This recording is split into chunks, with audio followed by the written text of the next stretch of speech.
اس کی دنیا میں بھی رسوائی ہے اور اللہ تعالیٰ اس کو آخرت میں جہنم کے عذاب میں ڈھکیل دے.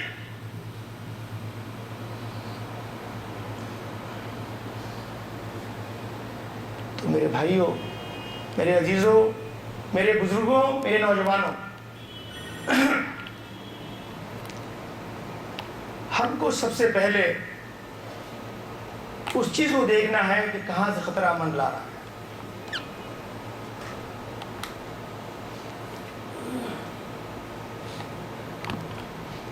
تو یہ وہ چیزیں تھیں، وہ باتیں تھیں جو ذہن میں آئیں اور میں نے آپ لوگوں کے ساتھ میں شیئر کیا. میں نے ابھی یہاں ایک تجویز پیش کی ہے ادارے کے تعلق سے کہ آپ جو نوجوان نئے داخل ہو رہے ہیں ان کو یہاں اس کرسی پر بٹھا کے ان سے پوچھو، وہ چاہے 10 منٹ بولے، اس کا حوصلہ بڑھا. 5 منٹ میں اس کو 5 منٹ سے کوئی بات نہیں، اس کا حوصلہ آئے گا بولنے کے لیے. جبھی تو خطیب بنے گا. کہاں سے لاؤ گے؟ اس کو تیار کرو، اس سے پوچھو، اس سے سوالات کرو. اچھا پھر ایسے کیا ہوا؟ اس کے بعد کبھی کوئی رکاوٹ آئی، اس سے سوالات کرو، آپ اس کو حوصلہ دلاؤ، اس سے پوچھو. اس کو لگے گا ڈسکشن ہو رہا ہے، بات چیت ہو رہی ہے. جہاں آپ نے سمجھا اس کا تمہارا درس ہے، گھبرا جائے گا. کوئی درس نہیں ہے. پہلے خود سنا دو اس کو بیٹھ کے نا، پہلے خود سنا دو ایسے ایسا معاملہ ہوا. جیسے بھی میں نے سنا کہ میرے تینوں حلقے میں کہیں سے کوئی درد نہیں، اور آج الحمدللہ میرے بعد تقریباً 30-35 لوگ، میرے اپنے خاندان میں بھی، میری بیوی کے خاندان میں بھی، میرے دوست احباب میں بھی. دوست احباب کی ایک سنا کے اپنی بات ختم کرتا ہوں. ایک میرے نزدیکی شکیل بھائی آگرہ میں، انہوں نے مجھے رمضان محرم پہ کھچڑے کی دعوت دی. اور انہوں نے وہ آدمی تھے کہ کون سی مشرکانہ رسم تھی جو ان کے یہاں نہیں ہوتی تھی. ان کے گھر میں طاق بھی تھا، اس میں پیر صاحب کی تصویر بھی، وہاں چڑھاوا بھی، کونڈے بھی، حلوہ بھی، محرم کے جلوس میں تمام وہ چیزیں، وہ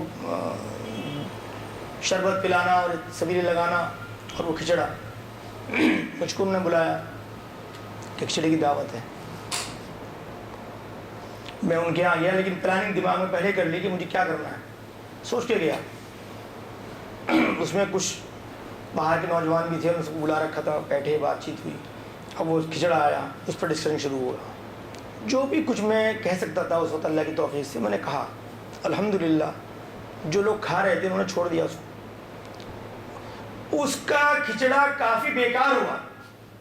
وہ بھائی مجھ پر ناراض ہوا. میں کہہ دیا آپ مجھ سے تعلق رکھو یا مت رکھو، مجھ کو اپنی کسی تقریب میں بلاؤ یا مت بلاؤ، لیکن جو بات صحیح ہے آپ میرا سوشل بائیکاٹ کرو، مجھے اس کی قدر پرواہ نہیں ہے، لیکن جو بات صحیح ہے وہ کہہ کے جا رہا ہوں. پھر کافی ٹائم تک ان سے دوری بنی رہی، لیکن وہی بات اب آ رہی ہے کہ کب تک، کتنے مہینے، کتنے سال، آخر کوئی نہ کوئی تو اسباب بنیں گے ملنے کے، تو کیوں گھبراتے ہو؟ چھوڑ دو اس شادی کو، کر کے تو دیکھو.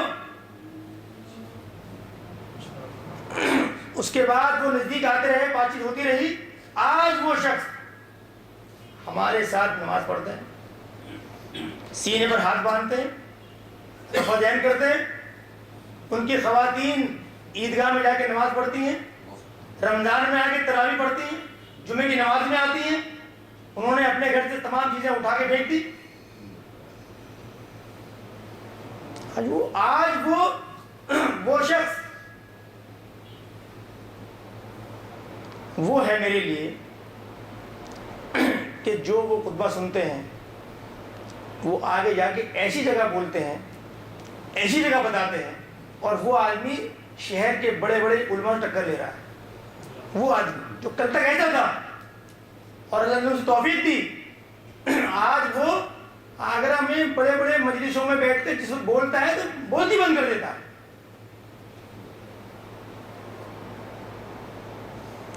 تو یہاں پر وہ بات آتی ہے اللہ تعالیٰ کی طرف سے دماغ میں کہ ابراہیم علیہ السلام کو جب اللہ تعالیٰ نے کہا کہ تم لوگوں کو آواز دو، پکارو کہ میرے گھر کا طواف کریں، حج کرنے کے لیے آئیں. اللہ میں کمزور بوڑھا، یہاں کہاں کون میری آواز سنے گا اس ریگستان میں؟ اللہ نے کہا تم کو جو آرڈر دیا جائے وہ فالو کرو.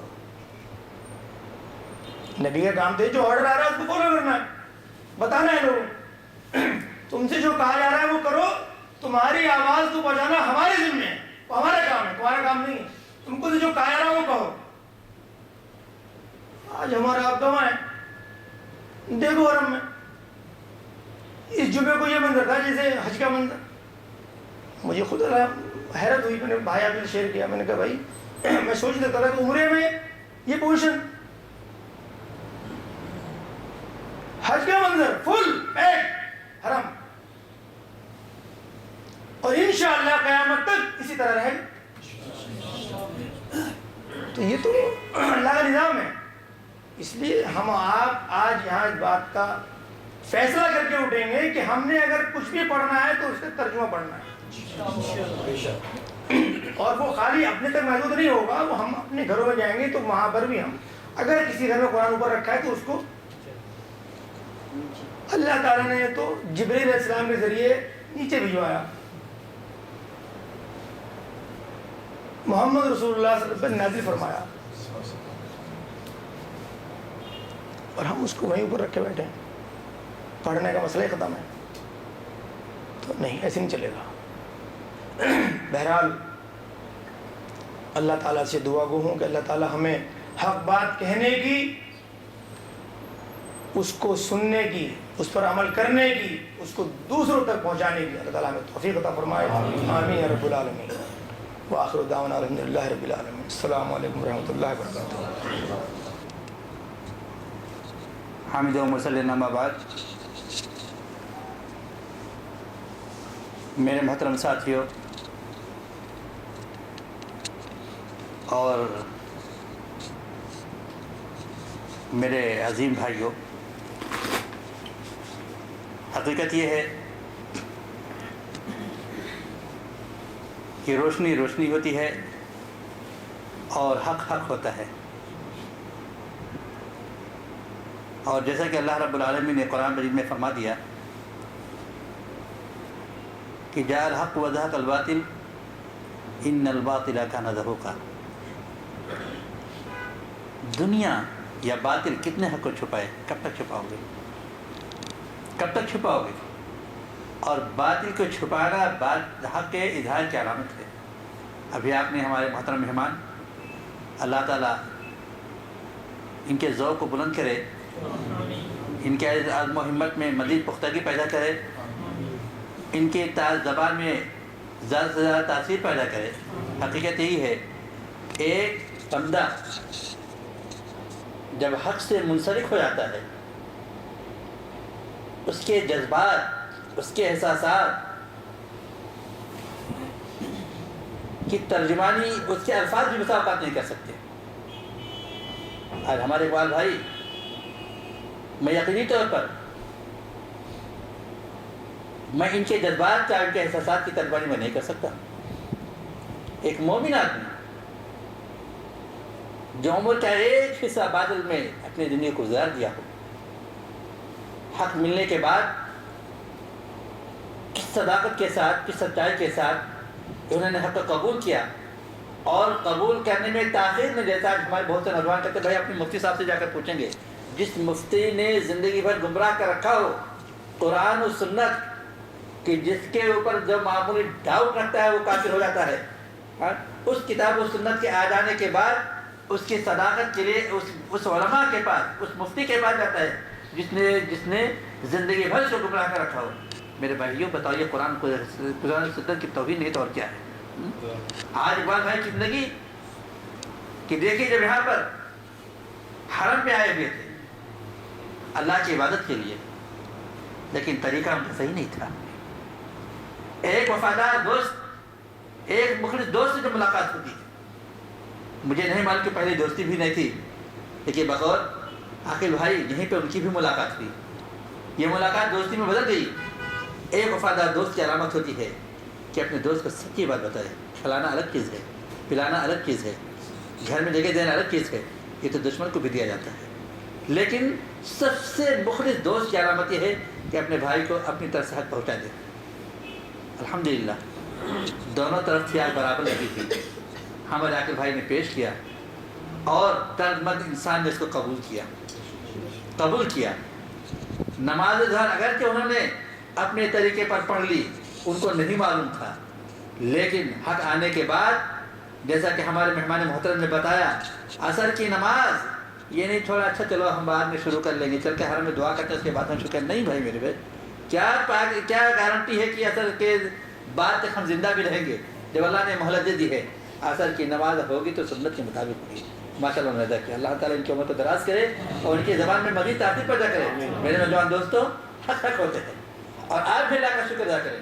میں بار بار اپنے ساتھیوں سے کہتا ہوں، آپ کے پاس کوئی ڈگری نہیں ہے، آپ کو ایک مدرسے کے کسی مدرسے کا رخ ہی نہیں دیکھا ہے، لیکن میرے بھائیوں صحابہ کرام کی تاریخ کو یاد کرو، کوئی مدرسہ نہیں تھا، اللہ کے نبی صلی اللہ علیہ وسلم کے ذات تمام صاحب کہتے تھے کوئی ڈگری نہیں تھی، بولو ان لوگوں سے ڈگری اور سے جو آج سے ڈگری کا مطالبہ کرتے ہیں، بتاؤ ابو بکر کے پاس کون سی ڈگری تھی، عمر کے پاس کون سی ڈگری تھی، ابو ہریرہ کے پاس کون سی ڈگری تھی، ماں عائشہ کے پاس کون سی ڈگری تھی، کون سی ڈگری تھی ان لوگوں کے پاس؟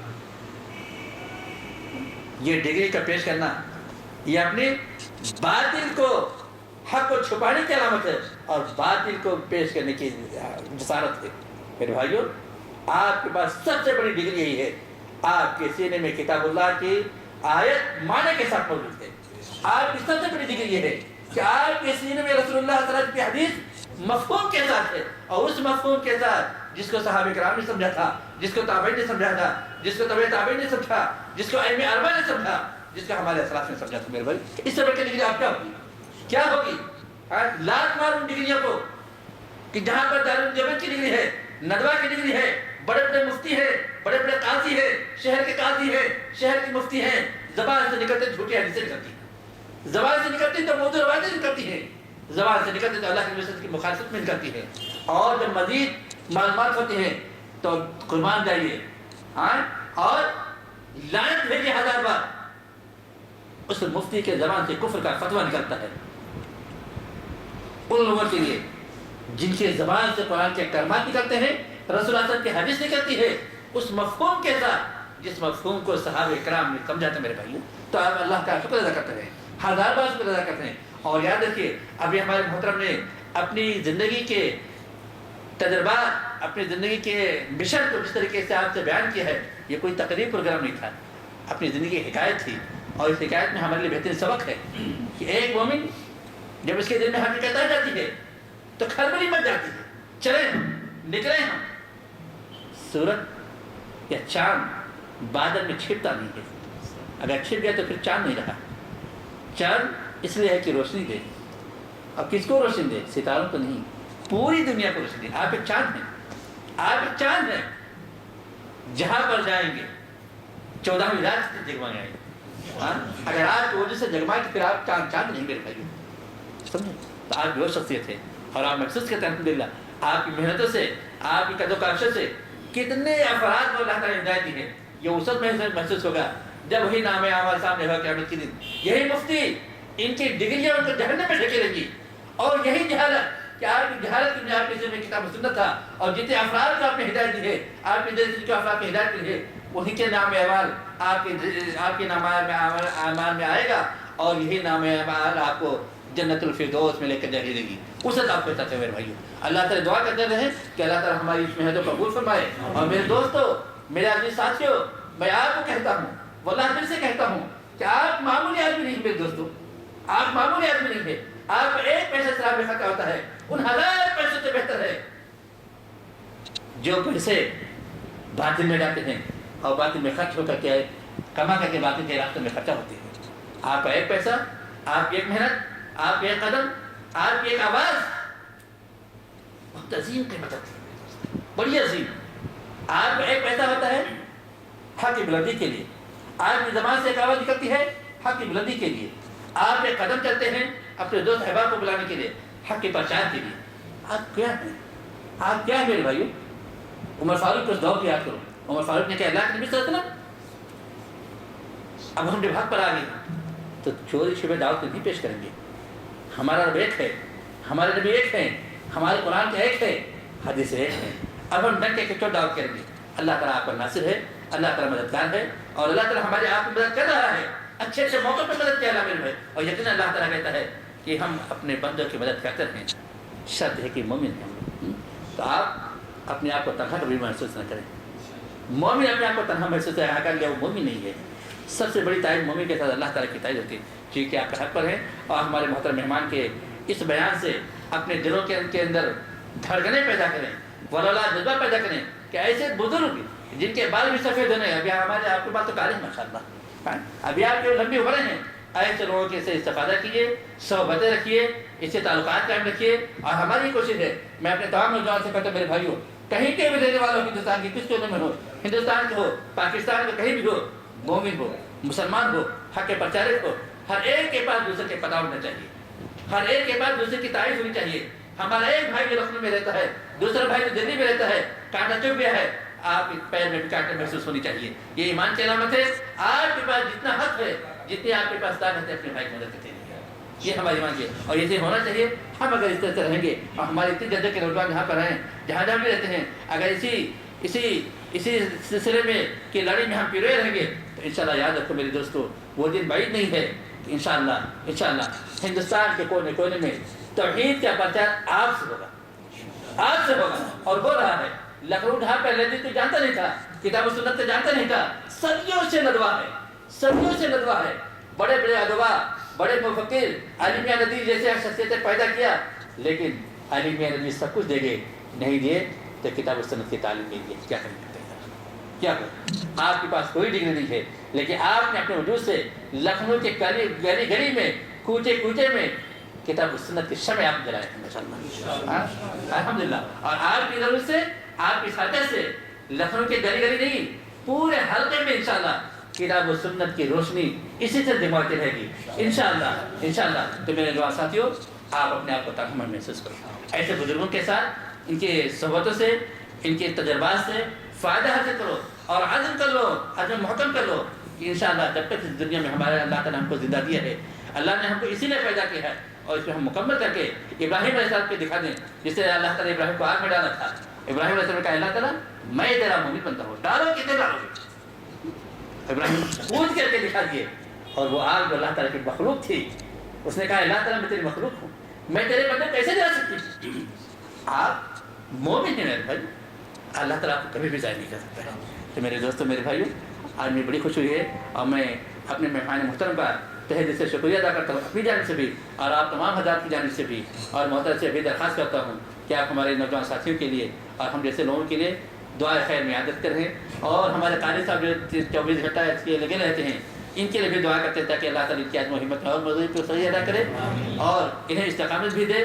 اسی طرح ہمارے نوجوان ساتھیوں کی خدمت کرنے کی توفیق نصیب فرماتے رہے، اور اس ادارے کو بھی ہر قسم کے حسد سے، ہر قسم کے ریا نمود سے، اور ہر قسم کے مکر و فریب سے اس کو محفوظ رکھے، آمین ثم آمین۔ وآخر دعوانا الحمدللہ رب العالمین، والسلام علیکم ورحمۃ اللہ وبرکاتہ۔ جزاک الدعوة نور وضاء تجلو ظلمات الحيران منهج خير الناس جميعا لا يبلى عبر الأزمان الدعوة نور وضاء تجلو ظلمات الحيران منهج خير الناس جميعا لا يبلى عبر الأزمان فالحكمة تكسو دعوتنا والرحمة فيها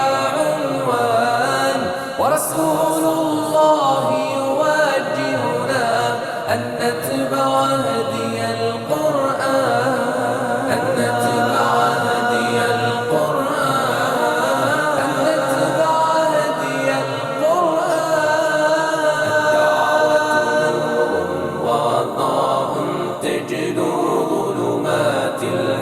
نيران منهج خير الناس جميعا لا يبلى عبر الأزمان الدعوة نور وضاء